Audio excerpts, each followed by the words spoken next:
নমস্কাৰ, এয়া ভিডিঅ'টো আৰম্ভ কৰিছোঁ খোৱাৰ পৰা।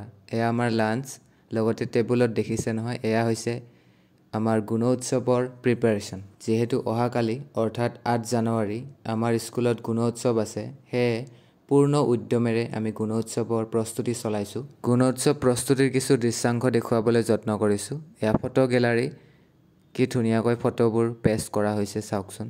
তাৰপিছত এয়া ৱাল মেগাজিন, তাৰপিছত আমি হাতে লিখা মেগাজিনখনো প্ৰস্তুত কৰি উলিয়াইছোঁ।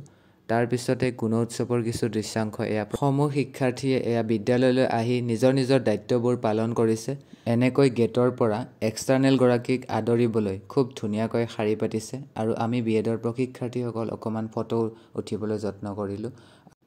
এনেতে এক্সটাৰ্নেল মেমগৰাকী উপস্থিত হ'ল আৰু আমাৰ বিদ্যালয়ৰ প্ৰধান শিক্ষয়িত্ৰী মহোদয়ে তেখেতক সম্বৰ্ধনা জ্ঞাপন কৰিলে আৰু বিদ্যালয়ৰ মজিয়ালৈ সমূহ শিক্ষাৰ্থীৰ সহযোগত আদৰি আনিলে। তাৰপিছতে প্ৰেয়াৰ ষ্টাৰ্ট হ'ল আৰু খুব শৃংখলাবদ্ধভাৱে শিক্ষাৰ্থীসকলে প্ৰেয়াৰ সম্পাদন কৰিলে আৰু এনেদৰে ছাত্ৰ ছাত্ৰীসকলে খুব ধুনীয়াকৈ প্ৰেয়াৰ সম্পাদন কৰি নিজৰ নিজৰ শ্ৰেণীকোঠালৈ আগবাঢ়িলে। ইয়াৰ পিছতে আমাৰ মুখ্য কাৰ্যসূচী গুণোৎসৱ আৰম্ভ হ'ল আৰু আমাৰ নিজৰ নিজৰ দায়িত্ববোৰ আমি সুচাৰুৰূপে পালন কৰিলোঁ।